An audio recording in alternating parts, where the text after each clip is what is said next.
गरीब बहू का हिटलर से भरा ससुराल। भाभी खाना अच्छा बनाया है, गर्मा गर्म खाना खाकर मजा आ गया। आप भी बैठ जाओ ना। मैं सबको खाना खिलाकर खाऊंगी। भाभी खाना तो गर्म खाने में ही मजा है। अरे अपने देवर के कहने पर बैठ भी जाओ। चंदन के कई बार बोलने पर सीमा सभी के साथ खाना खाने बैठ जाती है। तभी गुस्से से सीमा की तरफ देख रहा सीमा का पति संजय सीमा को झूठे हाथ से ही जोरदार थप्पड़ जड़ देता है। लगता है तुम्हारे पापा आपने तुम्हें संस्कार नहीं सिखाया है। अगर अभी रोटी कम हो जाए, सब्जी घट जाए या फिर किसी को खाना देना हो तो क्या तुम्हारे मायके से लोग आएंगे? बहू थोड़ी सब्जी और डाल दे, और हाँ ये गलती आज कर ली है, दोबारा ना करना। सीमा की आंखों में आंसू था। सीमा की शादी को महज 5 दिन हुए थे और अपने पति के इस व्यवहार से सीमा समझ नहीं पा रही थी कि आखिर ये सब कैसे और क्यों हुआ। क्या सीमा को इस तरह हिटलर शासन में रखने का कारण उसका गरीब मायका था या फिर वाकई सीमा के ससुराल वाले हिटलर थे? इसे जानने के लिए हमें कहानी में थोड़ा पीछे चलना होगा। शांति और शंकर का भरा पूरा परिवार था। एक बेटा, बेटी और बहू। बेटी की शादी के लिए हाल फिलहाल अच्छे घर से रिश्ता आया था। शंकर और शांति को रिश्ता पसंद आता है और वो अपनी बेटी की शादी उस घर में खुशी खुशी करवा देते हैं। और अब सीमा अपने मायके से ससुराल आ चुकी थी।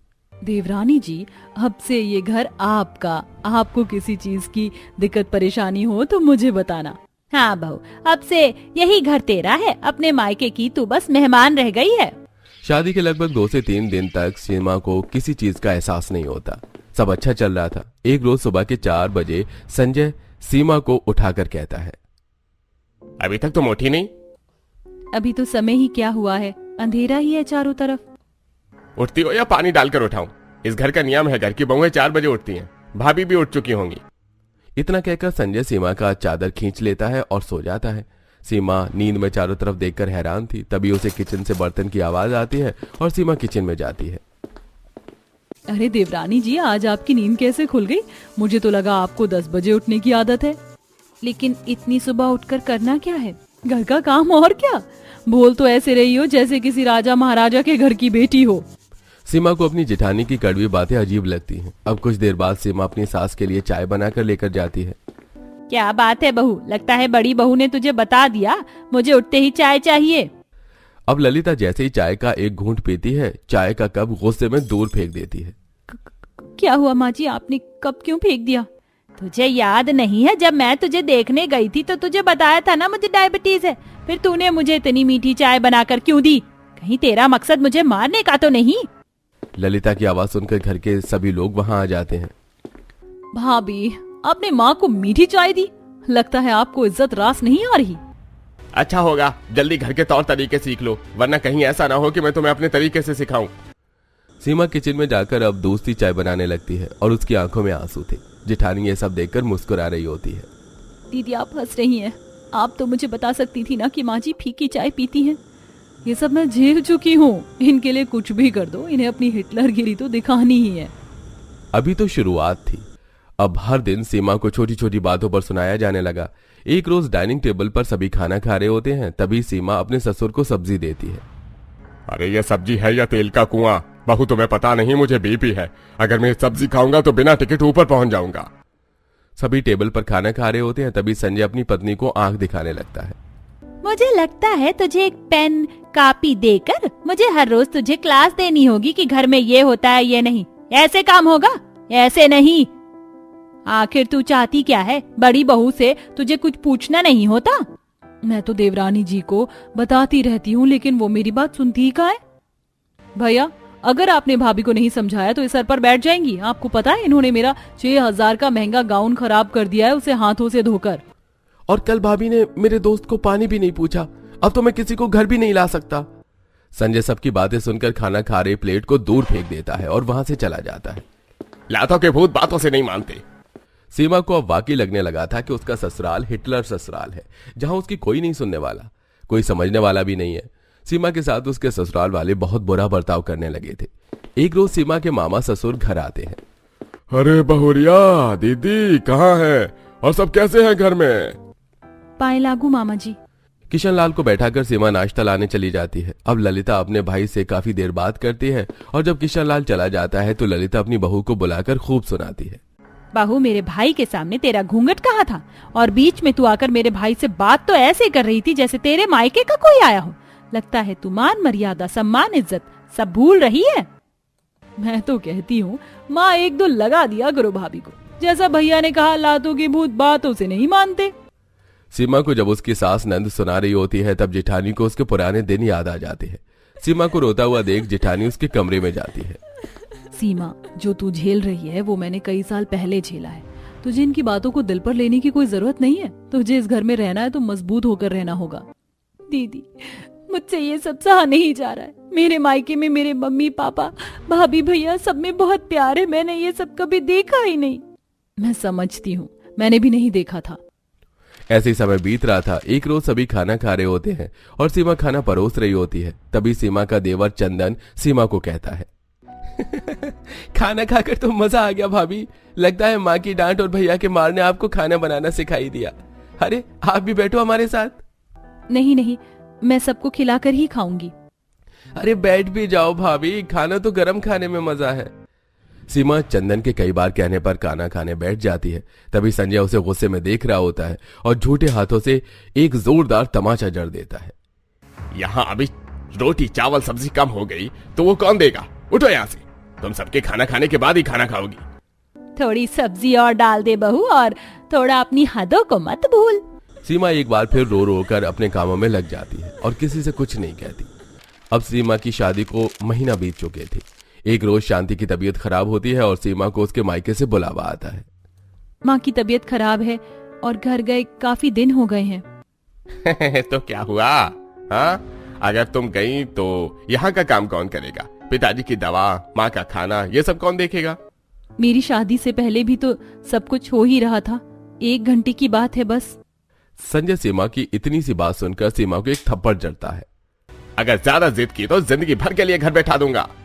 सीमा अपने पति की बात सुनकर फिर कभी मायके की जिद नहीं करती और इस तरह कुछ दिन और बीत जाते हैं।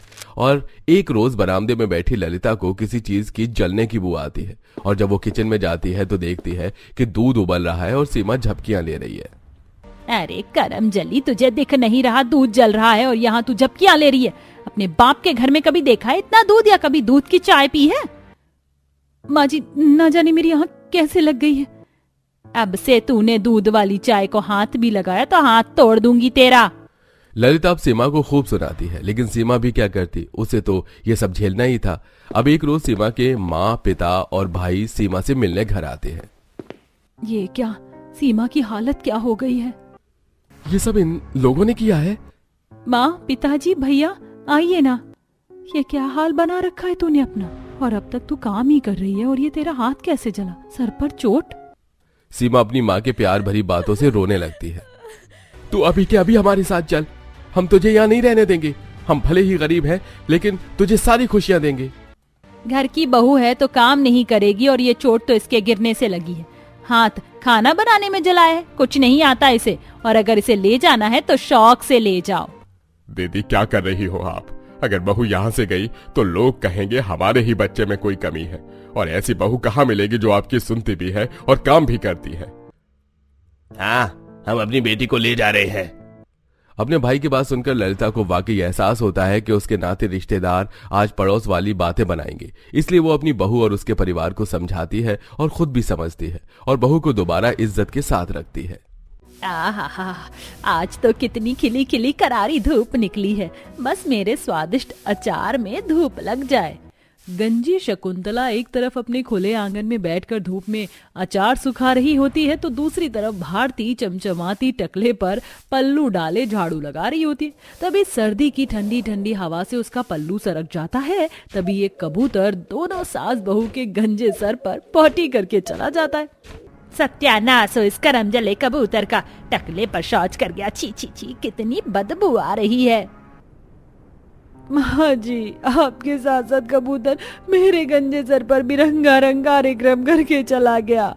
दोनों सास बहू के गंजे सर को सना देखकर पड़ोसन पद्मा जोर जोर से हंसते हुए दोनों की खूब खिल्ली उड़ाती है।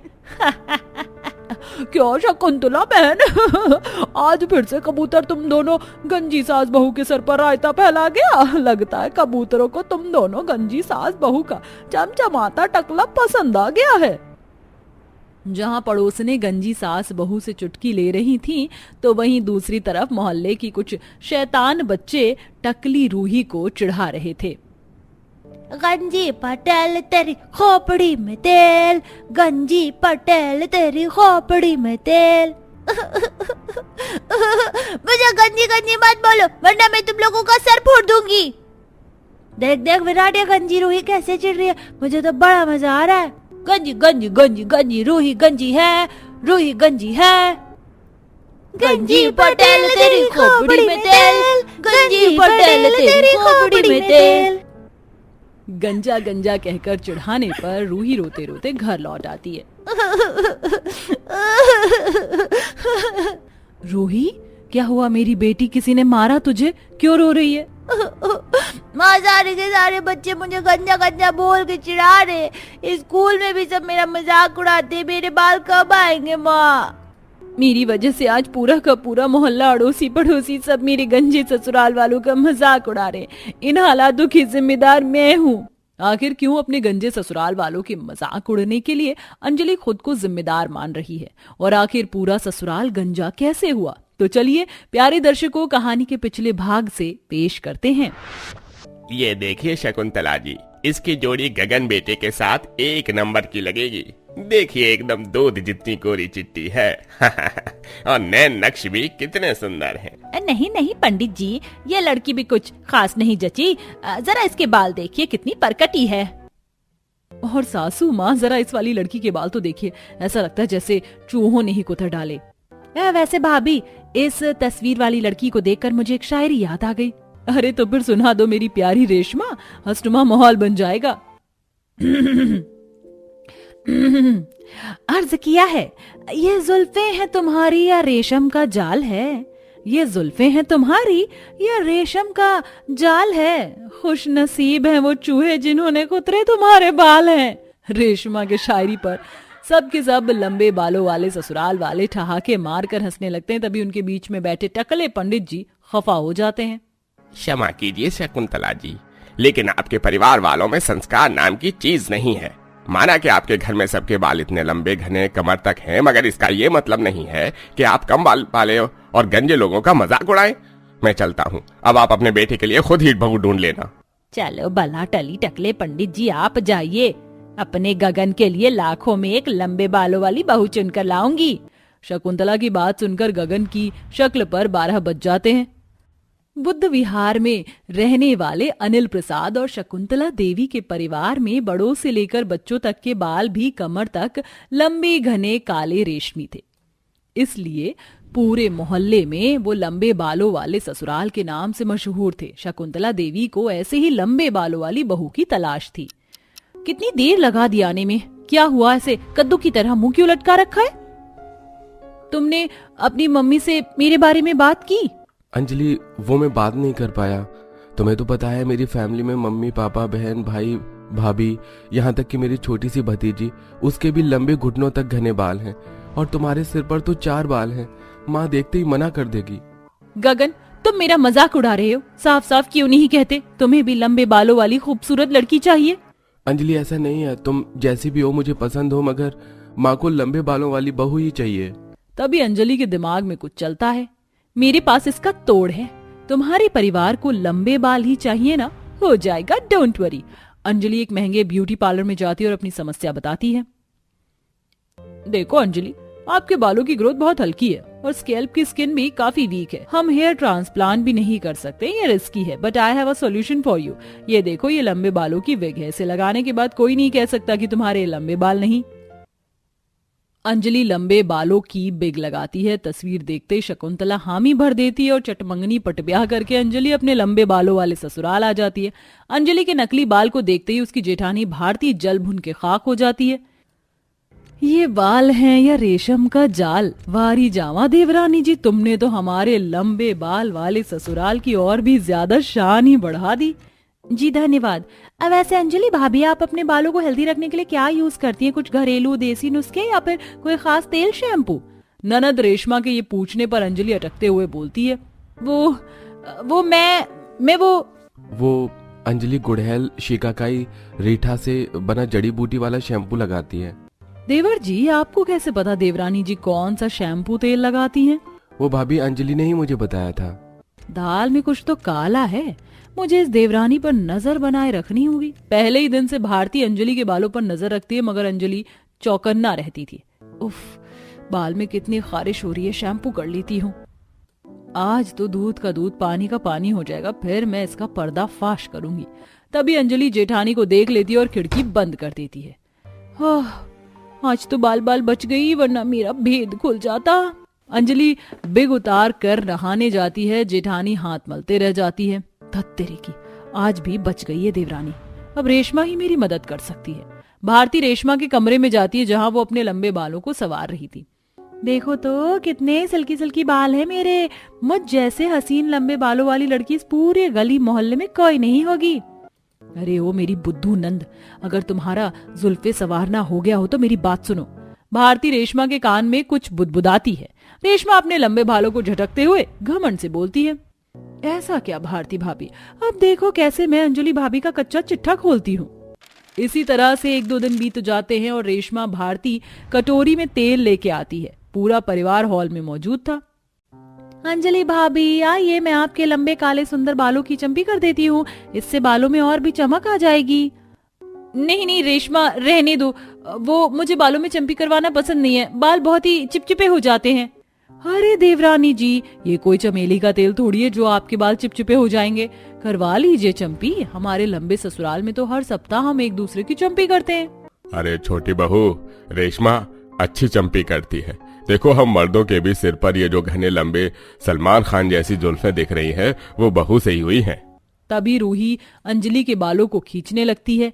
चाची चाची चंपी करवा लो ना, बैठ जाओ ना चाची। एकदम से अंजलि के सर से उसके लंबे बालों की बिग निकल जाती है। यहाँ तक कि उसके असली बचे हुए बाल भी जमीन पर झड़ जाते हैं। अंजलि को गंजा देखकर सब लोग हक्के बक्के हो जाते हैं। अरे ये क्या छोटी बहू, तो टकली निकली। तो क्या हो गया ससुर जी, वो आपने अमिताभ बच्चन जी का गाना नहीं सुना, जिसकी बीवी टकली उसका भी बड़ा नाम है, टकले पर टकले पर बजा दो तबले का क्या काम है, टकले पर बजा दो तबले का क्या काम है। इतने के बाद अंजलि बिलख बिलख के रोने लगती है। रेशमा, भारती भाभी बस कीजिए, आप दोनों अरे इतने भी अपने लंबे बालों पर मत इतराइए। पता है, आप लोगों की खुशी के लिए अंजलि ने विग लगाया, इसलिए इसके बाकी बाल भी झड़ गए। गगन, मुझ जैसी गंजी बहू का रहना अच्छा नहीं है। मैं चली जाती हूँ। अंजलि को जाते देखकर सब उसे रोक लेती हैं। बहू तो कहीं नहीं जाएगी, क्योंकि तू हमसे अलग नहीं है। हमारे कारण तेरे बाल उड़ गए ना, अब हम उसकी भरपाई करेंगे। अब अंजलि के साथ साथ ससुराल वाले अपने लंबे बालों पर उस्तरा चलवा देते हैं, मगर सब लोग उनके गंजे सर देखकर हंसी उड़ाते हैं। बस अब मैं मेरे ससुराल वालों के लंबे बाल कैसे भी करके लाऊंगी। अंजलि फोन पर जड़ी बूटियों से शैम्पू बनाने की विधि देखती है और बाजार से शैम्पू बनाने का सामान, आंवला, गुड़हल, शिकाकाई, रीठा घर लाकर शैम्पू बनाकर सबको इस्तेमाल करवाती है, जिससे सबके बाल उगने लगते हैं और वापस से अंजलि का गंजे ससुराल लंबे बालों वाला ससुराल हो जाता है।